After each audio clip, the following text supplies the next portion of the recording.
Good morning, everyone. This is Melody Reels at the Iowa Quilt Museum here in Winterset, Iowa. Welcome to another Thursday morning live video where we're going to feature one of these beautiful quilts. That one's amazing. Wait till we get to that one. But not today. Not today. If you don't know, on Monday, Sylvia, a gal that works in my quilt shop on Monday, she takes a photo of one of these blocks on one of these quilts, and then we ask the question of you to guess that quilt block. And then today, Thursday, I feature that quilt. So today we're going to talk about that quilt block. If you've guessed, put in your guess. I hope you're here to find out if you were right or not. But before we get to the quilt and the block of the week, I just want to remind everyone this weekend we have a gallery reception on Saturday at 5:30 here at the museum, and we will have a trunk show at the movie theater Sunday at 10 a.m. So Sunday 10 a.m. at the movie theater, a trunk show. You get to see a bunch of beautiful antique quilts. And Saturday 5:30 here, gallery reception, open to the public. A suggested donation of $10 would be great. But would love to see as many faces as possible at both events. Also this weekend, and we're getting down to the wire, is the barn quilt class. I have a barn quilt class on Saturday 1 to 5 held at the library, and Sunday 1 to 5 held at More Pieces with Debbie Simpson. She's a great teacher. It's a great fundraiser for us as well. Your participation in the class would help with the museum, but she gives you choices of designs. She pre-draws them. You're just coming and painting them, and she provides the paints, the paintbrushes, the tape. The boards are already treated. It's a great class. She has a lot of fun fall designs, and if you're interested, on Facebook and Instagram, you can see those designs. I posted them yesterday. There might be one there's leaves and pumpkins and birds and chickens and really cute stuff. Also, share your stash sale. We are still taking donations through October 10th. I just had more come in yesterday. It's wonderful. Thank you so much. Thank you for all the donations, for everybody that's driven down or mailed them in. Thank you so much. Again, those will be sold and be used, and that money will help raise money for the museum. So if you did donate and you're like, well, now my room's empty and I want more, or you haven't donated, but you're like, I need a certain kind of fabric, come to the stash sale November 8th. I'll have more details on that when we get closer, but Saturday, November 8th, block it off, and we will have, is when we'll have our sale. And we're not just, it's fabric, it's notions, it's thread, it's sewing machines, it's an AccuQuilt. I think we have 2 of those. We also have yarns and knitting needles and crochet needles and books and all kinds of wonderful stuff. So if you're a crafter of any kind, come check it out. Lastly, before we get started, I'm sorry I'm taking so long, is our capital campaign. We have been quietly kind of doing a capital campaign.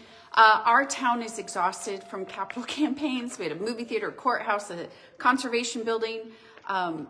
I know there's something in there I'm forgetting, lots. And so we thought we are going to reach out to the quilt world, and boy, have you responded, and that's been amazing. Thank you so much. Yesterday, I want to thank Bonnie Hunter and Luana Rubin for reposting it. This is about 70 to 75 donations that came in, anywhere, $10 to $50 to $100. And we are well over $2,000. This is $2,000 right here. And it's overwhelming. Thank you so much. That's just amazing. I came into work yesterday to all those emails and had a moment. And and then I came in this morning and there was a handful more, about 5 to 10 more in there. So thank you. It is going to help us pay down our debt so we can own our building and pay down our mortgage, as well as help finish the upstairs. and do some other updates, maybe even in our gift shop. And so thank you, thank you, thank you. It's really going to help us a lot for sustainability.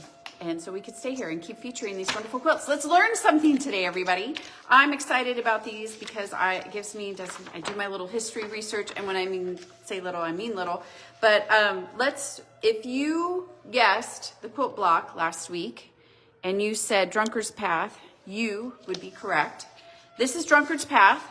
I'm going to read what Julie has here, and then I'm going to read the little bit of information I found on the internet this morning. Drunkards Path, dimension 70 by 74, period circa 1870. Discovered and found in New Jersey. Quilted by unknown maker, everybody. Get your quilt stories on your quilts so this doesn't happen. What a tragedy. And a lender, of course, is Julie Silber. Quilt story. American quilt designs often have several names. We hear Drunkard's Path most commonly for this one, but there are other names for it too. Two of my favorites are Rocky Road to Dublin and Love in Tangles. Drunkard's Path was a popular design in the 19th century and early 20th century, primarily done in two colors. This impressive example is distinguished by the stylized Trapunto flowers within the white. So, my little deep dive here, Drunkard's Path. It was a quilt block originated in ancient Egypt or Rome, arriving in England in the 1800s and America in the early 1800s, where it gained an alternative name like Rocky Road. I have this one says Rocky Road to Texas or Wanderer of the Wilderness. While the Underground Railroad symbol, link, an Amish design called Solomon's Puzzle, its most famous association with the Women's Christian Temperance Union, which is so funny because on the other wall over there, we have a quilt by the Women's Christian Temperance Union. So we'll have to talk about that one soon. In the late 19th century, who adopted the zigzag pattern as a symbol for moral reform and often used it blue and white colors. Okay, so that was my quick little Google AI search. So take it with a grain of salt. I do have... It talks about arrival in America. The pattern was brought to America and England in the early 19th century. It appeared under the variety of names. We talked about that already. Association with the women's temperance movement. We talked about that already. The zigzag path of the block is seen as a symbol of the drunkard's staggering walk. Quilts made in this pattern often use blue and white fabrics, the colors of the WCTU, Women's Christian Temperance Union, to promote abstinence from alcohol. So, AccuQuilt.com had a little snippet, and I will link their website, their blog about the history of the Drunkard's Path. They said that it's the pattern can be known as Solomon's Puzzle pattern. The origin of this pattern has been traced back to ancient Egypt. Archaeologists have also discovered a familiar design in Roman artifacts. Quilters in the early American colonies knew the pattern under a variety of different names. It came prominence in the late 19th century. Okay, oral tradition states that the quilt design was used along the Underground Railroad. This is always tricky to say something like that, and this addresses it. It may have been used, but to help slaves to find their way to freedom. However, the use of the quilts in the Underground Railroad is an oral tradition, which is widely debated among quilt historians. There's no written proof, so it's hard to say that for fact. So that's why people are a little leery of making that statement. Zigzag and the Prohibition area. Well, this is where I find it interesting. Other stories suggest that the zigzag pattern first originated the women's temperance movement in the early 20th century. The last movement is considered the third wave of temperance and began in the 1890s.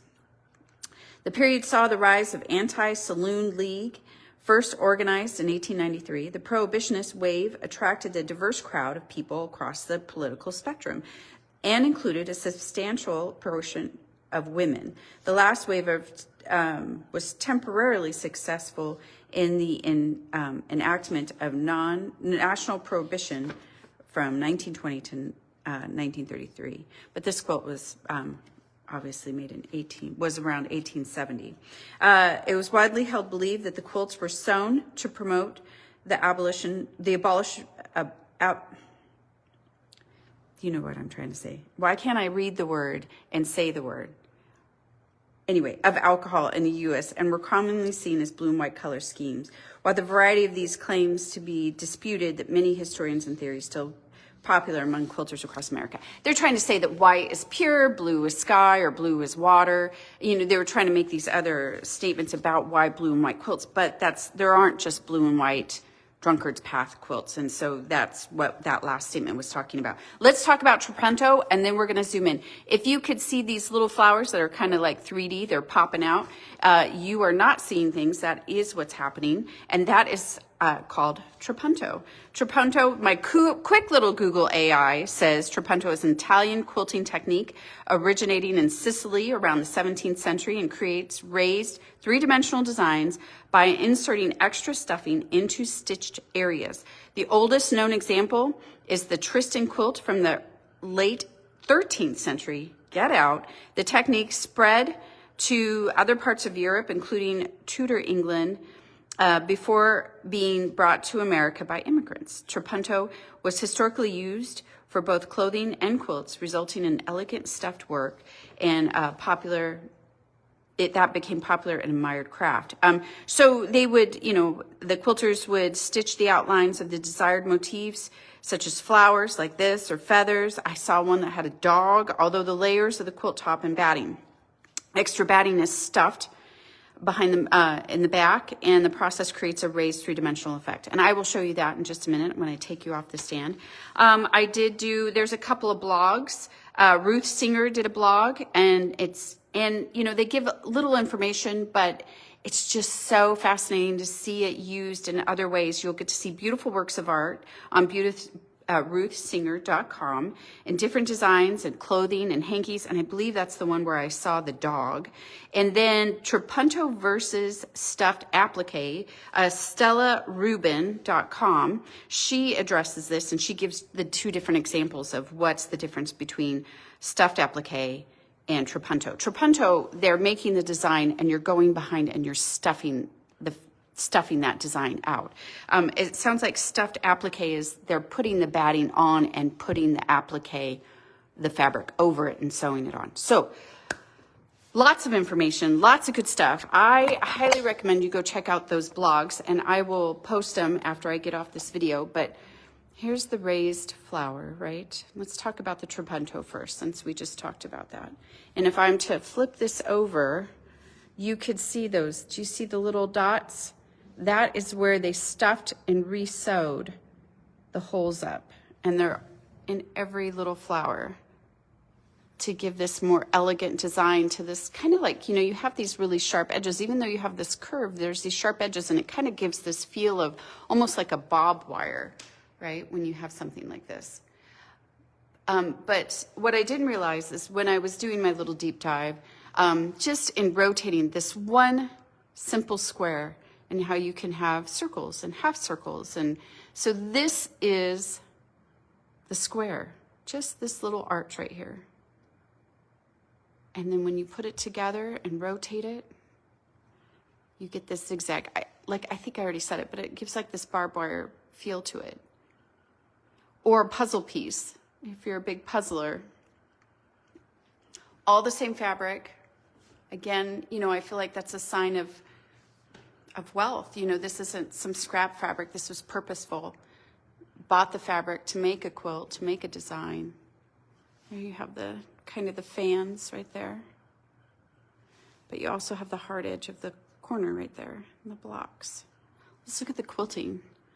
So she's quilted just a simple diagonal, right, across each block. Let's look here where she's got the Trapunto work, and you can see how she has quilted the block here too.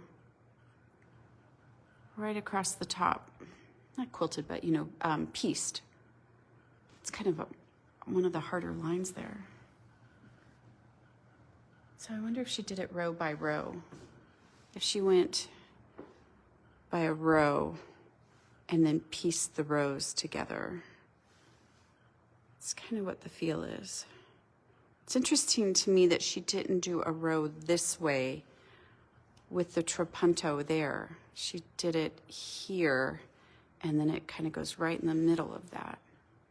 Interesting. There you go. we learned something new. Women's Temperance Union, if you never knew that, Women's Christian Temperance Union, Drunkards Path, and Trapunto. I just filled your head full of quilt info. You're going to have to go, what did I just learn? What did she just say? 14th century, what? Yep. That's the Trapunto. All right, it's right here, right at the entrance when you first come into the museum, and you can just be in awe of that craftsmanship right there to start off with a bang. Okay, everybody. Thank you so much for joining this morning, for being here on a Thursday morning. I will see you next week. Have a good weekend. I hope to see you at the gallery reception or the trunk show or the barn quilt class. And again, thank you, thank you, thank you. Can't say enough thank yous for all that donated the last couple of days, and especially to the ladies that have reposted the Capo campaign that inspired people to donate. Bonnie Hunter and Luana Rubin, thank you so much. And I believe there's probably another person, but I don't know. But again, this is like 75 people right here that donated, that raised over $2,000. Thank you, thank you, thank you. All right, have a wonderful weekend. I will see you next week. Look out on Monday for a new quilt block, and see if you guess right, and find out on Thursday if you guess right. Okay, thank you, everybody. Have a great weekend.